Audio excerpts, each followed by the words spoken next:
चल के श्री गणेशाय नमः। ध्येयं सदा परिभवग्नमभीष्टदोहम् तीर्थास्पदं शिविविरञ्चनुतं शरण्यं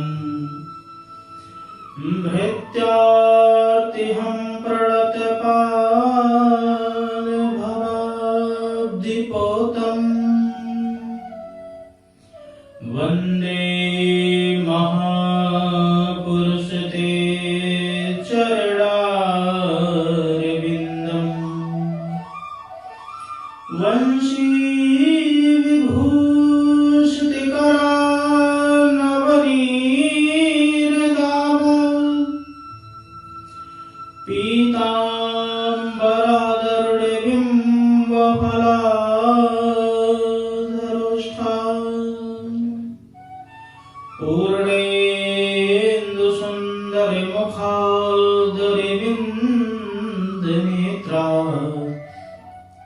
कृष्णात् परं किमपि तत्त्वमहं न जाने। नारायणं नमस्कृत्यं नरं चैव नरोत्तमं देवीं सरस्वतीं व्यासं ततो जयमुदीरयेत्। भक्ति भगवन्त गुरु चतुर नाम बपुए, इनके पग बंधन किए सुना सतविघ्न अनेक। ठाकुर हमें न भूलियो चाहे लाख लोग मिल जाए, तुम असी हम पर बहुत हैं, तुम्हें छोड़ कहाँ जाएं। आइए हनुमंत विराजिए, कथा कहूँ मति अनुसार। प्रेम भरी गादी धरूं, सुबिराजिए पवन कुमार, सुबिराजिए पवन कुमार। और कृष्ण कन्हैया लाल की जय। एकादशी महारानी की जय। अम्बे मैया की जय। जगदम्बे माता की जय। उमापति महादेव की जय। पवन सुत हनुमान की जय। जय जय श्री राधे, जय जय श्री राधे, जय जय श्री राधे श्याम। परम मंगल में परात्पर अकारण करुणालय भक्त वांछा कल्पतरु तविंदित विनिंदित श्री बाली कृष्ण लाल के पाद पद्मों में प्रणाम करते हुए आज के पावन पर्व पर, जो कि योगिनी एकादशी का आज विशेष दिवस है, इसकी कथा में हम लोग प्रवेश करेंगे। योगिनी एकादशी बहुत ही पुण्यदायी एकादशी है और इस एकादशी का महत्व भी बहुत है। इसी के साथ साथ हमारे मंदिर के परम भक्त जो कि तन मन से सेवा करते रहते हैं, ऐसे श्री प्रकाश पटेल एवं उनकी धर्म पत्नी श्रीमती दक्षा पटेल जी का भी आज वैवाहिक वर्षगांठ है। तो भगवान से यही प्रार्थना है कि उनके जीवन में अनंत खुशियों का भंडार भर दें और हर प्रकार की इच्छा उनकी पूरी करें और ऐसे ही अपने चरणों में उनकी प्रीति को बढ़ाते रहें और अंत में भगवान के सानिध्य में ही रह करके अपना सारा जीवन व्यतीत करें। तो उनको भी बहुत बहुत शुभकामनाएं, बहुत बहुत आशीर्वाद। तो आज ये जो योगिनी एकादशी है, ये एकादशी आषाढ़ के कृष्ण पक्ष में आती है और इस एकादशी का महात्म्य इतना है कि ब्रह्म वैवर्त पुराण में कहा गया कि इस व्रत का इतना फल है कि 88,000 ब्राह्मणों का जो भोजन करवाने का जो फल प्राप्त होता है वो सिर्फ इस एकादशी के व्रत मात्र से प्राप्त हो जाता है। भगवान की कथा तो जरूर ही सुननी चाहिए, क्योंकि ये भी एक प्रकार की भक्ति है। जो नवदा भक्ति आती है उसमें सबसे पहली भक्ति श्रवण ही है। श्रवणम कीर्तनम विष्णु स्मरणम पाद सेवनम अर्चनम वंदनम दास्यम सख्यम आत्मनिवेदनम। पहली भक्ति क्या है कि प्रथम भक्ति संतन कर संगा। जब संग करेंगे तो भगवान के अनंत चरित्र सुना करके संत लोग आपके अंदर भगवान के प्रति प्रीति जरूर ही प्रकट कर देंगे। तो प्रथम भक्ति संतन कर संगा, दूसर रति मम कथा प्रसंगा। जब संतों का साथ होगा तो कथा में आनंद अपने आप ही आने लगेगा। तो साथ ही साथ इस एकादशी का ये भी महात्म्य है कि जाने अनजाने में जो भी पाप हुए हों उन सबको भस्म करने का भी सामर्थ्य है। इसी के साथ भगवान श्री नारायण की संपूर्ण पूजा विधि का जो फल है वो भी इस योगिनी एकादशी के व्रत मात्र से ही व्यक्ति को प्राप्त हो जाता है और तीनों प्रकार के ताप भी नष्ट हो जाते हैं। दैहिक दैविक भौतिक तापा, राम राज्य काहू नहीं व्यापा। जो तीन प्रकार के ताप हैं, आदि दैहिक और आदि भौतिक। मनसा वाचा कर्मणा किसी भी प्रकार का किया हुआ पाप इस एकादशी के व्रत मात्र से ही चला जाता है और जन्म जन्मांतर के अनेकानेक प्रकार के पाप भी ये एकादशी नष्ट कर देती है। क्योंकि जैसे नदियों में सर्वश्रेष्ठ गंगा की उपमा दी गई है, वैसे ही व्रतों में एकादशी को सबसे बड़ा महात्म्य दिया गया है। एकादशी व्रत के समान कोई दूसरा व्रत बताया ही नहीं गया। प्रत्येक व्यक्ति को एकादशी का व्रत करना चाहिए।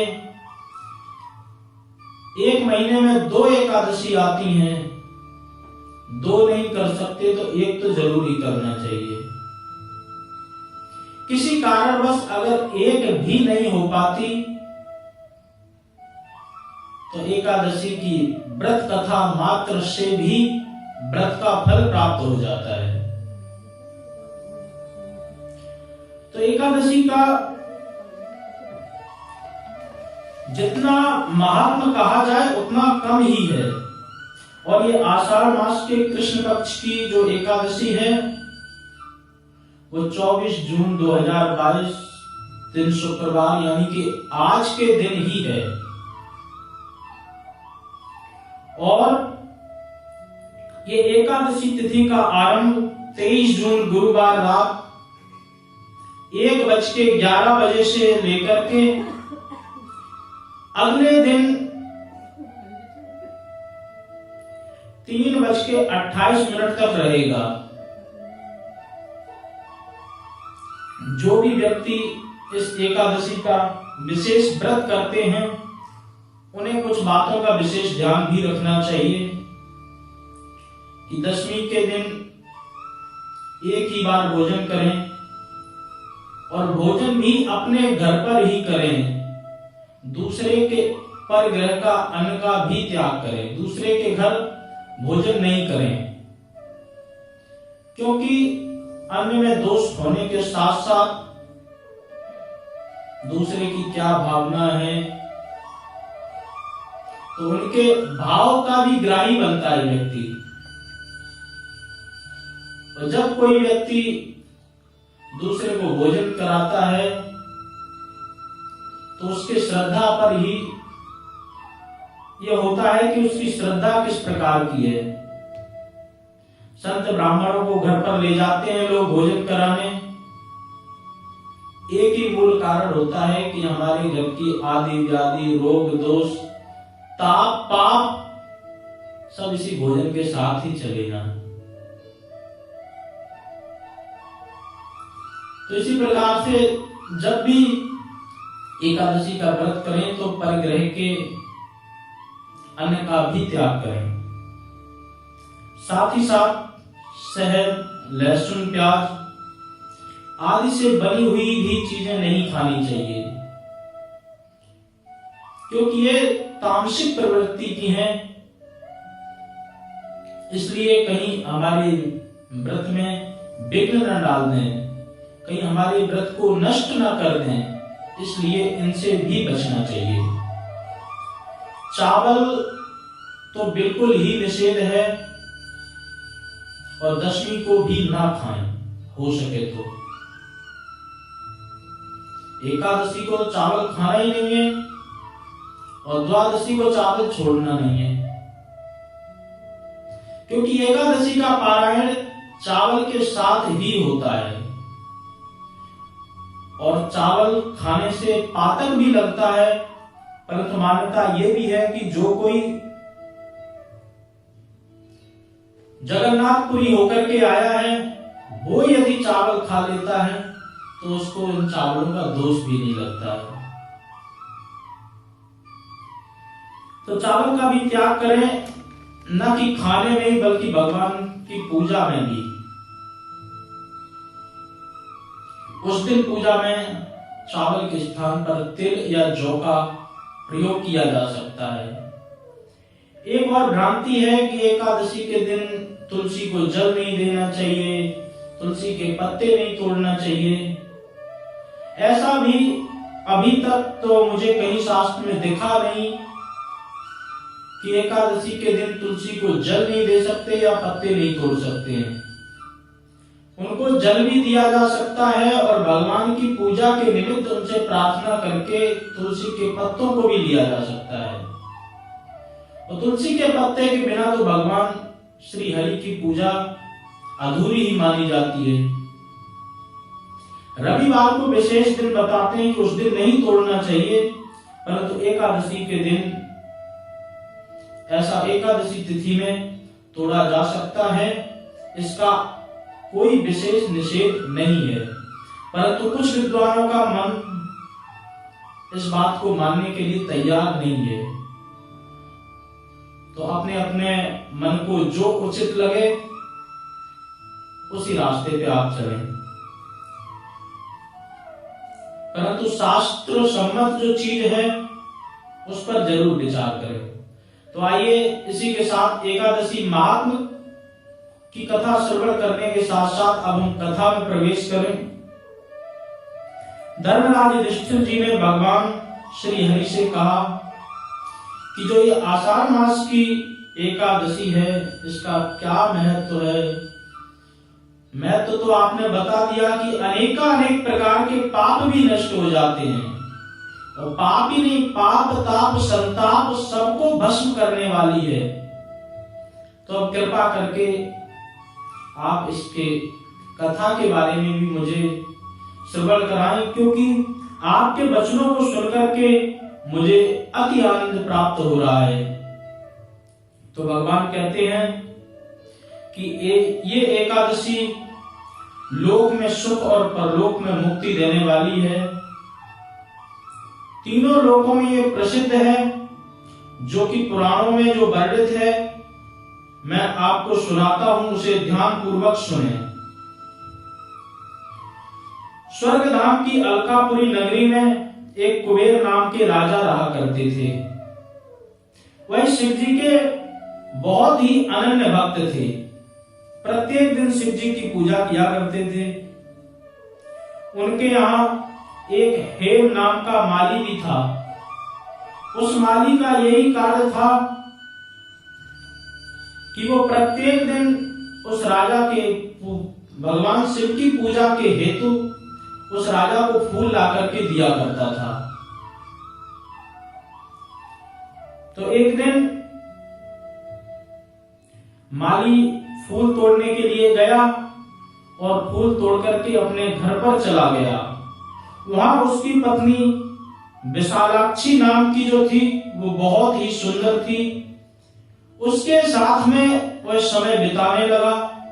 उसको पता ही नहीं चला कि राजा की पूजा का समय कब निकल गया। आमोद प्रमोद में ही सारा समय उसका नष्ट होने लगा। इधर राजा बैठा रहा फूल के इंतजार में। जब फूल के इंतजार में बैठा रहा तो बहुत देर बाद फूल नहीं आए, तो उसने अपने सेवक को भेजा कि पता करो हे माली कहां गया, क्योंकि मुझे पूजा के लिए देर हो रही है। माली गया। माली के यहाँ पर सेवक गया राजा का और देख करके सारी स्थिति बता दी कि वो तो अपनी पत्नी के आमोद प्रमोद में संलग्न है। तो जब राजा ने ये सुना तो राजा को क्रोध आ गया। कहा कि उसको पकड़ करके लाओ। सैनिकों को भेजा, सैनिक पकड़ करके लाए और जैसे ही सामने प्रस्तुत किया तो राजा क्रोध के मारे उसको बहुत डांटने लगा। कहने लगा, पापी, तो काम वासना के वशीभूत होकर के आज तेरी वजह से मेरे इष्ट देव भगवान की पूजा भी नहीं हो पाई। इसी वजह से मैं आज तुझे श्राप देता हूं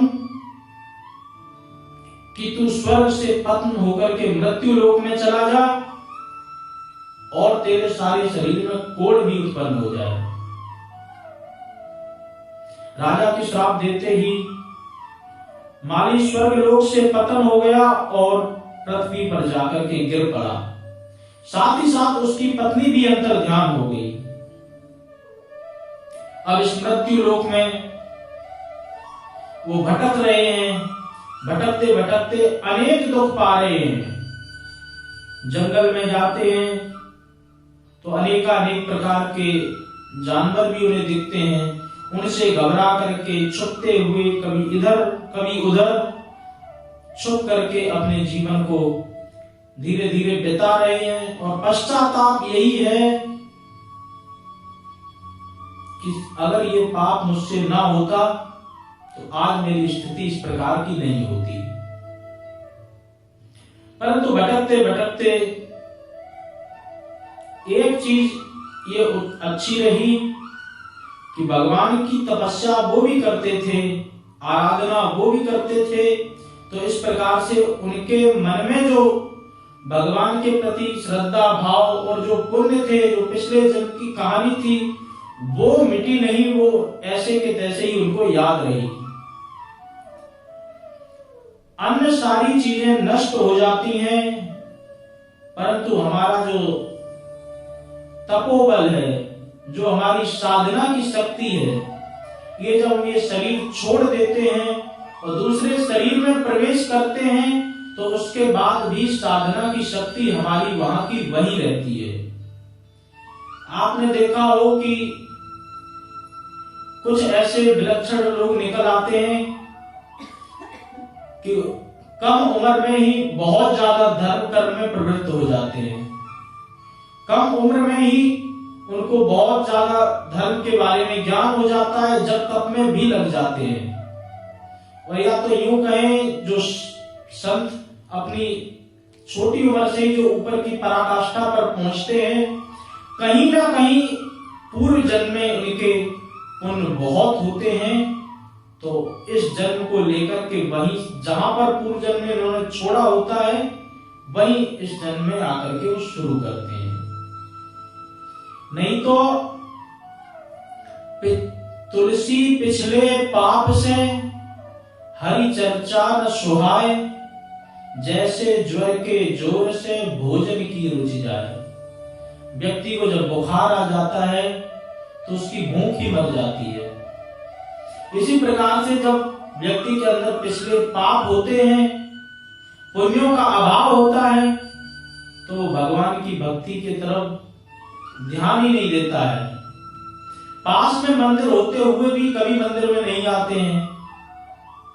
कथा भागवत हो रही हो तो कभी सुनते नहीं है, बल्कि बंद और करवा देते हैं कि माइक से डिस्टर्ब हो रहे हैं, माइक भी बंद करो। तो ये क्या है? ये उनके जीवन में पापों का ही अभ्युदय है, पुण्य है नहीं। पाप विद्यमान है, इसी पाप की वजह से वो भगवान के प्रति अनुराग नहीं है, आसक्त नहीं है और उनकी तरफ प्रेरित नहीं है।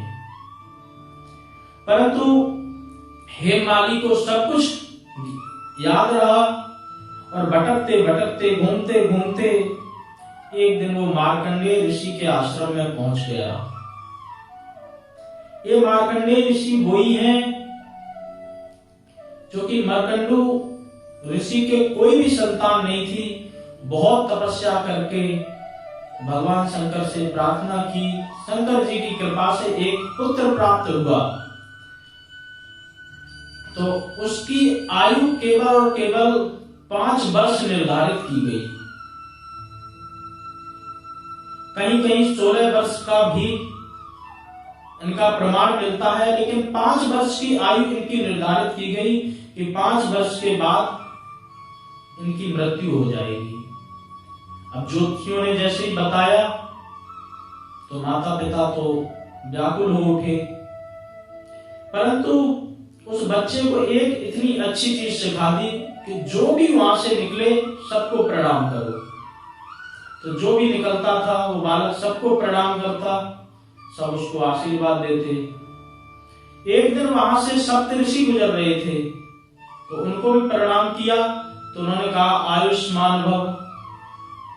तब उसके पिता ने कहा कि सारी कहानी बता दी कि ऐसे ऐसे करके शिव जी के प्रसाद से ये बालक हमें प्राप्त हुआ, परंतु ज्योतिषियों ने इसकी आयु मात्र 5 वर्ष ही निर्धारित की और आप आयुष्मान का आशीर्वाद दे रहे हैं। आज तक आपका आशीर्वाद कभी व्यर्थ तो हुआ नहीं है। अब सप्तऋषि के चक्कर में पड़ गए, क्या किया जाए? कहा कि इस बालक को मुझे दे दो। इस बालक को ले जाकर के सप्तऋषि सबसे पहले ब्रह्मा जी के दरबार में पहुंचे। सप्तऋषियों ने प्रणाम किया, साथ ही साथ उस बालक ने भी प्रणाम किया, तो वहां ब्रह्मा जी ने भी उसको आयुष्मान का आशीर्वाद दे दिया। ब्रह्मा जी को भी सारी स्थिति का ज्ञान कराया गया। ब्रह्मा जी लेकर के विष्णु भगवान के पास गए। वहां भी वही हुआ जो ब्रह्मा जी के साथ हुआ था। अब विष्णु भगवान भी विचार करने लगे, कहा कि ये शिव जी का प्रसाद है तो शिव जी के पास ही चलो, इसको लेकर के चलते हैं, वही कोई ना कोई इसका निदान निकालेंगे। शिव जी के पास ले जाकर के विष्णु भगवान ने प्रणाम किया, ब्रह्मा जी ने प्रणाम किया, सप्तऋषियों ने प्रणाम किया, साथ ही साथ उस बालक ने भी प्रणाम कर लिया।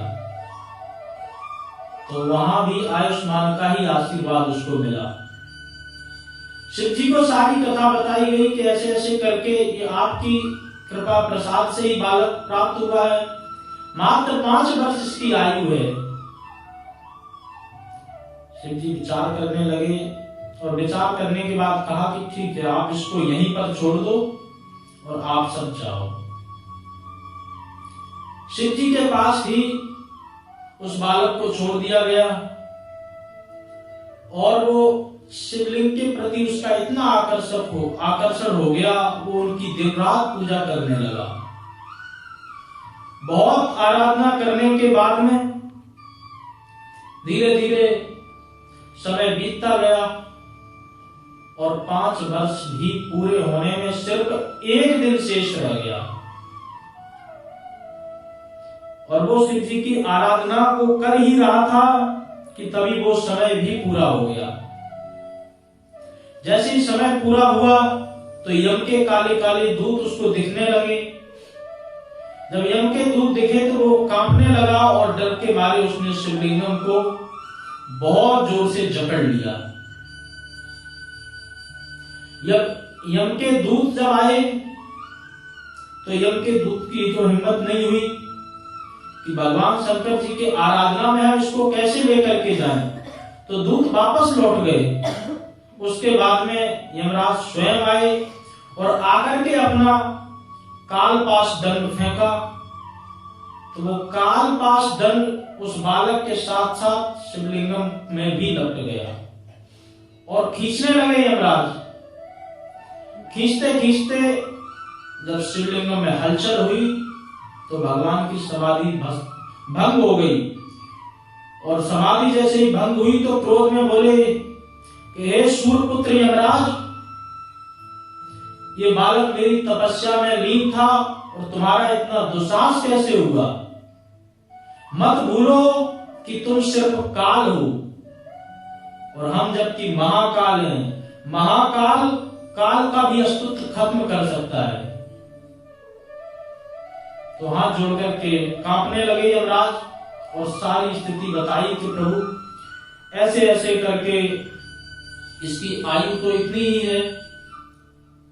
तो कहा कि मत भूलो कि ये कहां पर है। तो काल गणना के हिसाब से कहा कि जब यहां के 100 वर्ष बीत जाते हैं मृत्यु लोक के, तब ब्रह्मा का एक दिन होता है। जब ब्रह्मा के 100 वर्ष बीत जाते हैं तब विष्णु का एक दिन होता है। तो जब विष्णु के 100 वर्ष बीत जाते हैं तब हमारे भोलेनाथ का एक दिन होता है। तो इस काल गणना के हिसाब से मार्कंडेय जी अमर ही हो गए। दुर्गा सप्तशती देवी महापुराण का इतना अद्भुत वर्णन किया है। जो चिरंजीवी 7 थे उनमें मार्कंडेय जी का भी नाम जुड़ गया। अश्वत्थामा बलिर्व्यासो हनुमानश्च विभीषणा कृपा परशुरामश्च सप्तम चिरंजीवना अष्टम मार्कंडेय। तो ऐसे करके ये 8 चिरंजीवी हैं। तो वही मार्कंडेय ऋषि उस जंगल में तपस्या कर रहे थे।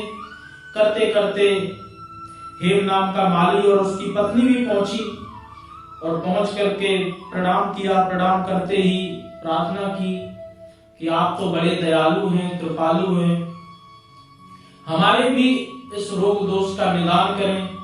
तो मार्कंडेय जी ने पूछा कि तुम कोढ़ी कैसे हो गया? ऐसा कौन सा तुम्हारे जीवन में पाप हो गया कि जिस पाप को लेकर के आज तुम्हारी ये दशा हो गई है?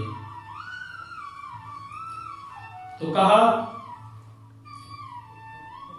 कि मैं कुबेर नाम के राजा के यहां पर काम करता था। एक दिन अपनी मर्यादा को भूल करके भगवान शंकर जी की पूजा में मेरी वजह से उनको देर हो गई और इसी वजह से उन्होंने मुझे श्राप दे दिया और इस श्राप से मैं बहुत व्यथित हूं। आप ही कोई कृपा करके, कोई करुणा करके मार्गदर्शन। तो जब मार्कंडेय जी ने सुना, कहा कि तुम्हारे प्रति, मेरे लिए तुम्हारे प्रति इतना अनुराग है और तुमने कोई भी चीज नहीं छुपाई, सब कुछ सत्य सत्य ही कह दिया है। तो मैं तुम्हें इस प्रायश्चित के बारे में बताता हूं। जो आषाढ़ मास के कृष्ण पक्ष की योगिनी एकादशी आएगी, इस एकादशी का यदि तुम विधिवत पूर्वक व्रत कर लोगे तो तुम्हारे सारे पाप नष्ट हो जाएंगे और तुम्हें अपना स्थान भी दोबारा प्राप्त हो जाएगा। यह वचन सुनकर के माली अत्यंत प्रसन्न हुआ और साष्टांग प्रणाम करके संत की कृपा को अपने जीवन में धारण करने लगा। यही विचार करने लगा कि संत इतने दयालु हैं, इतने कृपालु हैं,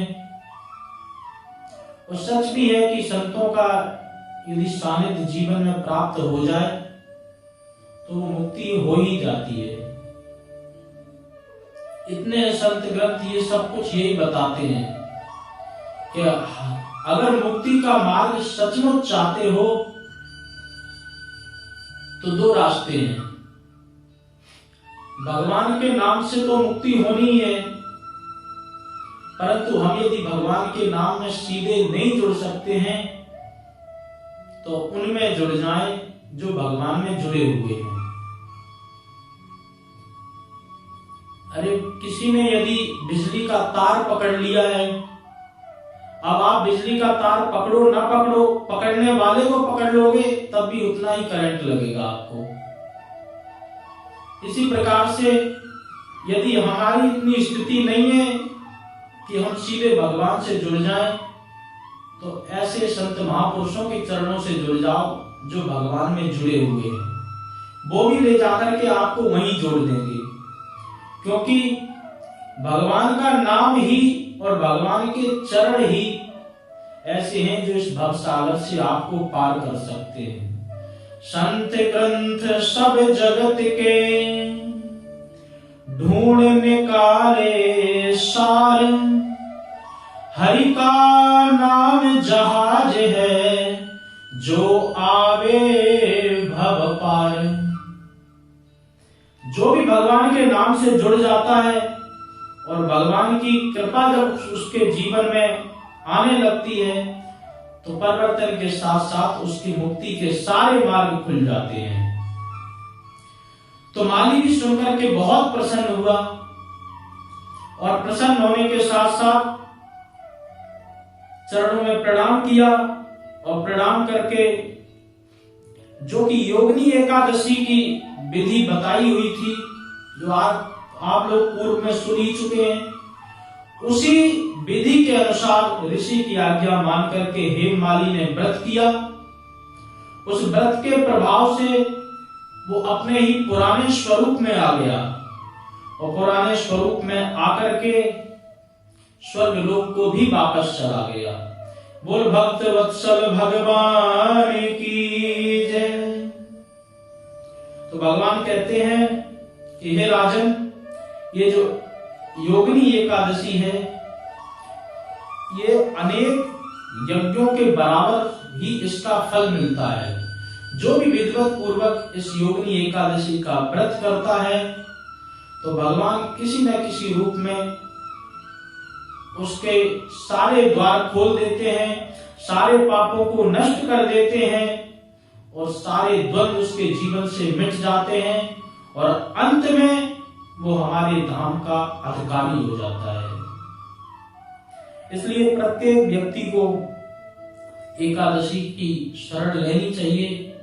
जैसे नदियों में श्रेष्ठ गंगा है, व्रतों में श्रेष्ठ एकादशी का व्रत है। जो भी इस व्रत का अनुपालन करता है, विधिवत पूर्वक करता है, तो उसके जीवन में आनंद के साथ साथ में भगवान की कृपा विद्यमान रहती ही रहती है और जीते जी अपनी स्थिति को वो बहुत ऊंचा लेकर के जाता है। और दूसरा ये भी है कि एक दिन अन्न ना खाने से जो पेट में बचा हुआ अन्न है वो भी हमारा उस दिन पच सकता है। जो अच्छी तरह नहीं पचा हुआ होगा, जो आंतों में फंस गया होगा, उस दिन अन्न की मात्रा नहीं जाएगी तो वो भी पच करके मल द्वार से निकल सकता है। वो भी आपके ही स्वास्थ्य का अच्छे स्वास्थ्य के लिए ही उपयोगी होगा। इसलिए एकादशी का व्रत करें और प्रयास करें विधिवत पूर्वक व्रत करने के लिए। जितना आपकी भक्ति जितनी प्रबल होगी, कृपा उसी हिसाब से मिलेगी। भगवान के पास तो कृपा का सागर है, भगवान के पास तो अनंत कृपा है, सब कुछ है, परंतु हमारे ऊपर है कि हम उनसे कितना ले सकते हैं। ट्रांसफार्मर के पास तो बहुत बिजली होती है, वो तो बल्ब के ऊपर ही है कि बल्ब को कितनी चाहिए। तो इस प्रकार से जितना आपका चित्त शुद्ध होगा, विचार शुद्ध होंगे, चुगली निंदा से जितने बचे रहेंगे, उतना ही आपके जीवन में उत्थान होगा, आपके जीवन में मंगल होगा। क्योंकि कपड़ा जितना साफ हो, उतना ही सब अच्छा रंग चढ़ता है उस पर। और पहले से ही कपड़ा काला है तो सूरदास काली कामर पे चढ़े न दूजो रंग। पहले से ही अगर चित्त में पाप, विकार, रोग, दोष, क्रोध आदि सब भरे हुए हैं, तो जगह ही नहीं है, तो फिर कृपा कहां से आएगी। इसलिए जीवन में बार बार विचार करें कि ये जीवन जो मनुष्य जीवन है, केवल और केवल उपासना के लिए ही हमें दिया गया है। और ये तुलसीदास जी ने बहुत विचार करके कहा कि साधन धाम मोक्ष कर द्वारा। केवल यही ऐसा शरीर है जिसके साथ हम मोक्ष की प्राप्ति कर सकते हैं। यदि कोई पशु पक्षी चाहे कि मैं फटाफट तपस्या करके, भक्ति करके, आराधना करके अपने जीवन में मोक्ष को प्राप्त कर लें, तो ये विशेषता उनको नहीं है। ये तो भगवान ने हम ही को ही इतनी विशेष फैसिलिटी दी है, विशेष व्यवस्था दी है, ताकि हम अपने जीवन को भगवान के चरणों में लगा करके, और भगवान के चरणों में लगाने से भी पहले, क्योंकि आवत ये सर अति कठिनाई, राम कृपा बिन आए न जाई। बिना भगवान की कृपा के तो हम जुड़ ही नहीं सकते हैं। फिर भी हमें प्रयास करते रहना चाहिए, क्योंकि हम भगवान को कुछ ना कुछ मानते हैं, इसीलिए तो उनसे जुड़ने का प्रयास करते हैं। प्रयास करते रहें, आज नहीं तो कल। वो कहते हैं ना, कभी तो दीन दयाल के भनक पड़ेगी कान। आप प्रयास करते रहें, और करते करते करते करते एक दिन वो आएगा कि उस प्रयास के साथ साथ में हमें पता ही नहीं चलेगा कि भगवान से हमारा इतना अटैचमेंट कब हो गया। वो तो जब परीक्षा की घड़ी आती है, तभी हमें उनकी कृपा प्रसाद का अनुभव होता है। तो इसलिए प्रत्येक व्यक्ति को भगवान के चरणों में प्रीति और जो विधिवत रूप से व्रत अनुष्ठान बताए हैं, सब कुछ करते रहें, पूरी श्रद्धा भाव से करें। इन्हीं मंगल शुभकामनाओं के साथ में आपके जीवन में भक्ति का उदय हो और भगवान के चरणों में आपकी प्रीति लगी रहे, ऐसी भगवान से प्रार्थना है। इन्हीं शब्दों के साथ आज की एकादशी, जो कि योगिनी एकादशी है, इसका बहुत बड़ा महात्म्य है। जो लोग इस एकादशी को चूक गए हैं, जिन्होंने व्रत नहीं कर पाया है, कथा विधिवत नहीं सुन पाई है, तो अगली एकादशी में जरूर प्रयास करें, ये उनके जरूर हित में होगा। बोल बांके बिहारी लाल की जय। आरती करेंगे।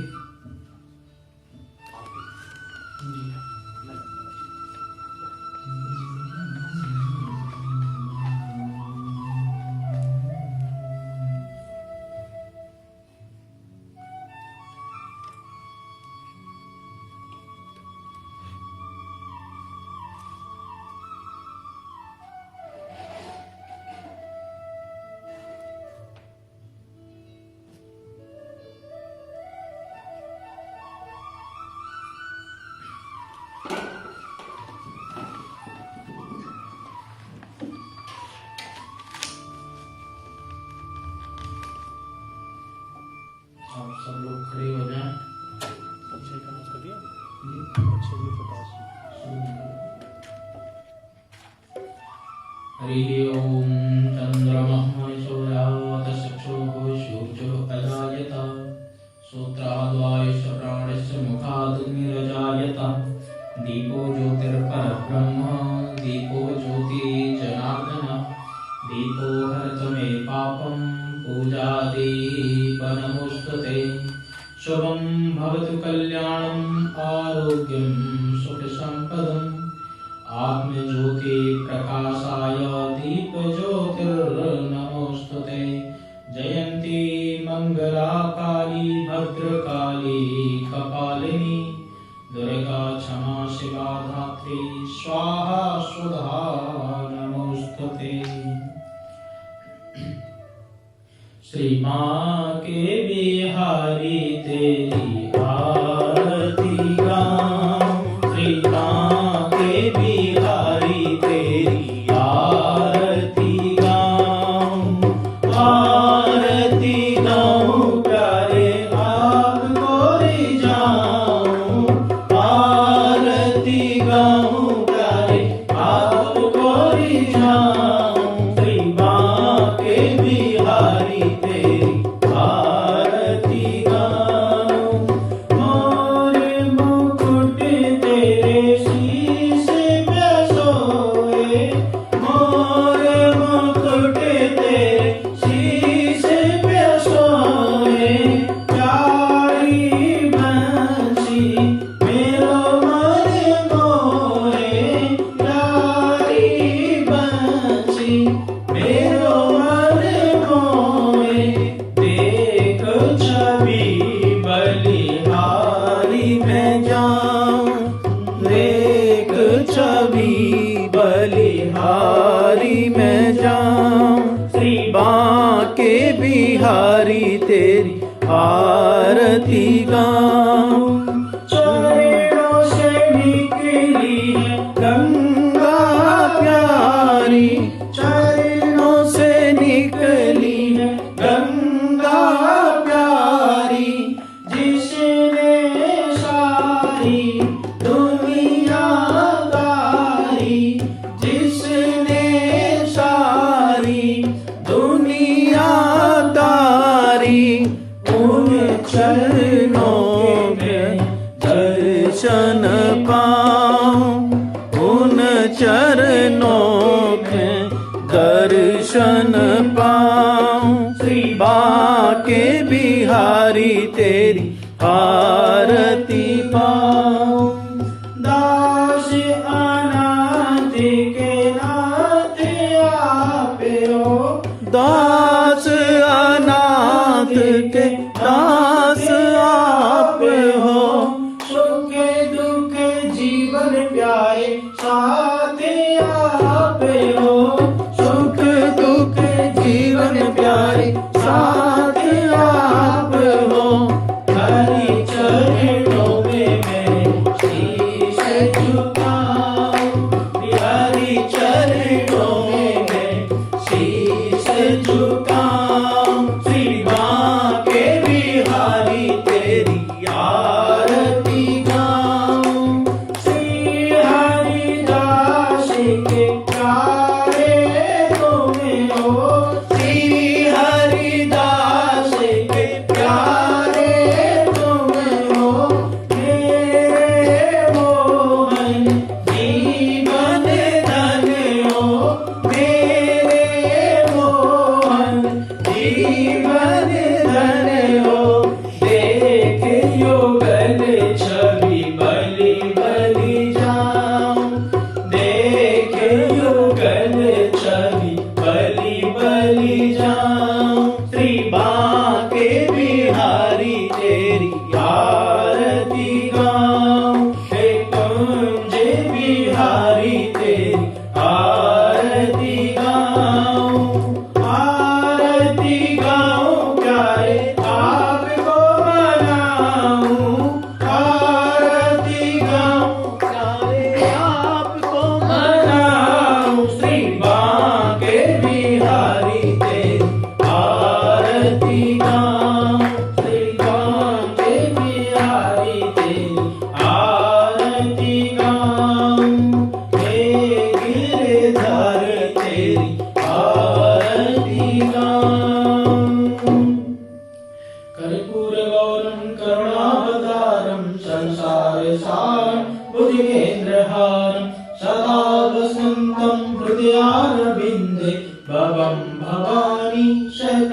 नमामि। त्वमेव माता च पिता त्वमेव, त्वमेव बन्धु च सखा त्वमेव, त्वमेव विद्या द्रविणं त्वमेव, त्वमेव सर्वं मम देव देव, त्वमेव सर्वं मम देव देव। कायेन वाचा मनसेन्द्रियैर्वा बुद्ध्यात्मना वा तन्तरत्न करोति यत्यं सकलं परस्मै नारायणेति समर्पयामि। हरे राम राम राम हरे हरे, हरे कृष्ण कृष्ण कृष्ण हरे हरे, हरे राम राम राम हरे हरे, हरे कृष्ण कृष्ण कृष्ण हरे हरे। बोल माँ के बिहारी लाल की जय, एकादशी महाराज की जय, कृष्ण कन्हैया लाल की जय, अम्बे मात की जय, जगदम्बे मात की जय, राजा रामचंद्र भगवान की जय, पवन सुत हनुमान की जय, लक्ष्मी नारायण भगवान की जय, उमापति महादेव की जय, सब संतन की जय, सब भक्तन की जय, आज के आनंद की जय। जय जय श्री राधे, जय जय श्री राधे, जय जय श्री राधे श्याम। आज की कथा के स्पॉन्सर उन्होंने अपना नाम गुप्त रखा है, तो भगवान भगवान जी को सब पता है। भगवान उनकी माया को, उनकी डोनेशन को अपने स्वीकार करें। आने वाले जो प्रोग्राम हैं, एक तो 2 तारीख को जो कमिंग संडे है, उस दिन सैटरडे 2 तारीख को सैटरडे है। उस दिन हमारा जो हर महीने के पहले सैटरडे को जो प्रोग्राम होता है, तो इस बार का जो टॉपिक है साल्वेशन थ्रू भक्ति, तो उसमें जरूर हमें उसके स्पीकर जो हैं इस बार वंदना डे हैं, जो टीचर एट कॉलेज ऑफ वैदिक स्टडीज हैं, बड़ी अच्छी लर्नर स्कॉलर हैं, बहुत अच्छा बोलती हैं, और तो उसमें आप आए, उसका लाभ उठाएं। और 10 तारीख को श्री 108 दुर्गा चालीसा का पाठ होगा, सारे दिन का आयोजन है, तो उसमें भी आए, उसमें अपने नाम लिखवाएं, उसमें आपका यहाँ पर तन मन धन से सहयोग करें। आप आएंगे तभी वो ठीक से गायन हो पाएगा। तो इस बार 10 जुलाई को सुबह से लेकर शाम तक लगभग हमारा 9 बजे से 5 बजे तक का एस्टिमेट रहता है, तो आप जल्दी से जल्दी आए। सारे दिन का खाने का, चाय पानी का, स्नैक्स का इंतजाम रहेगा। तो 10 जुलाई संडे उस दिन का है, श्री दुर्गा चालीसा का 108 बार है, उसमें अपने नाम भी लिखवाएं। और किसी भी तरह की खाने में सेवा, लड्डुओं की सेवा, फूलों की सेवा, फलों की सेवा, मेरे को लगता है शायद कुछ फलों की सेवा का आया है, पर उसमें आप अपना योगदान अभी भी लिखवा सकते हैं। 16 तारीख, उससे अगले हफ्ते 16 तारीख दिन शनिवार को बड़ा इंपॉर्टेंट डे है, और ये मेरे दिल के बड़ा करीब है टॉपिक, और वो हम बाहर से हमारे स्पीकर आ रहे हैं। उसमें हम 3 टॉपिक उस दिन कवर कर रहे हैं, जो है ऑर्गन डोनेशन का। हमारे हिंदू समाज में या एशियन समाज में, ऐसा जोड़ के कहूं तो, हमारे बहुत सा हम देने को हम देते हैं, दान भी करते हैं, सेवा भी करते हैं, लेकिन हम ऑर्गन डोनेशन उतनी नहीं करते। जो हमारे counter part fellow human being है, गोरे हैं, अगर हम जिनको बोलते हैं गोरे हैं या व्हाइट ब्रिटिश हैं, उनकी डोनेशन इसमें अच्छी है। जब कभी हमें किसी अंग की जरूरत पड़ती है, तब हम उनकी तरफ देखते हैं। वो उनके हमें मिल भी जाते हैं, पर वो मैच नहीं करते। हम जेनेटिकली डिफरेंट हैं। हम जला देते हैं, या मुस्लिम समाज में दबा देते हैं, हम वेस्ट कर देते हैं। हमारे जो ऑर्गन है, अभी मैनचेस्टर में था, 3-4 साल पहले की बात है, उनकी लड़की कई सालों से तड़प रही थी, उसकी लीवर की प्रॉब्लम थी, ठीक ही नहीं हो रही थी, उसको लीवर ट्रांसप्लांट चाहिए था, वो मिल ही नहीं रहा था। जब कई साल की तड़प के बाद उसके फादर ने अपने लीवर का छोटा सा टुकड़ा वो दे दिया। अब वो बाप और बेटी दोनों ठीक ठाक है, लीवर ग्रो हो जाता है। तो वो हमें इसके बारे में जानकारी इस बार कोशिश करेंगे हम कैसे ब्लड डोनेशन करें, कैसे हम सेल को डोनेट करें, और जो आपको उस पर जरूरत होगी उसमें आपको इंफॉर्मेशन की आपने, अगर हमारे जैसे हम तीनों ने तो हमने डोनेट किया हुआ है, हमारे भाई साहब के परिवार के भी डोनेट किए हुए हैं। डोनेट के साथ साथ हमारे को अपनी जो लास्ट पावर ऑफ अटॉर्नी होती है वो भी उसको बताएं। ये एक टॉपिक है। दूसरा टॉपिक हम बात कर रहे हैं उस दिन जो हमारे BAP ग्रुप है, black and ethnic minority group, उसके ऊपर भी हमारे पास बाहर से स्पीकर आ रहे हैं। एक तो हैना है, वो आ रही हैं जो एक ब्लैक बर्मिंघम ब्लैक कंट्री की मेंटल हेल्थ की कोऑर्डिनेटर है, तो वो बोलेंगी, और एक पंडित राकेश भट्ट जी हैं, वो भी शायद इसके ऊपर कुछ रोशनी डालेंगे, तो उसमें आके उसका फायदा उठाएं। हमारी बहुत सारी हम लोग कंप्लेंट करते हैं कि ये जो सर्विसेज हैं वो इक्वली डिवाइड नहीं हो रही हैं, या गोरों को मिल जाती हैं, हमें नहीं मिलती हैं। असली बात तो यह है कि हमें मालूम ही नहीं है, हम उसको अवेल नहीं करते, हम उसको मांगते नहीं है, हमें पता ही नहीं होता। और हमने तो, मेरे को इतने साल हो गए NHS में काम करते, इतने साल सोशल सर्विसेज में काम किया, हमने यही देखा कि भाई हर बार कंप्लेंट यही कि गवर्नमेंट कुछ करती नहीं, करती तो है गवर्नमेंट, हम लेते नहीं, पता नहीं है, तो उसके बारे में जानकारी होगी। उसके साथ साथ तीसरा टॉपिक, मैं ऐसे कुछ परिवारों को जानता हूं जब उनके घरों में डेथ हो गई तो उनके परिवार की माया को बांटने में परिवार बंट गए, तो उसके लिए अपनी विल्स और ट्रस्ट वो जरूर बनवाएं। मैं मतलब दोषी हूं, मैंने भी नहीं बनवाई है अभी तक, लेकिन हमें बनवाने की बहुत जरूरी है।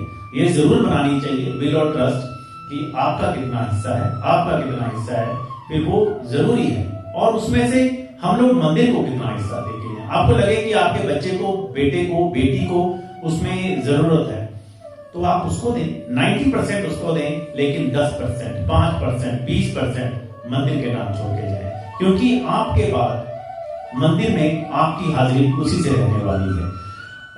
तो चलिए इतना ही, और फिर मैं साथ साथ शायद एक दो बच्चों का कल्चरल उसमें प्रोग्राम भी रखूंगा ताकि वो चलता रहे, ठीक से आनंद मिलता रहे।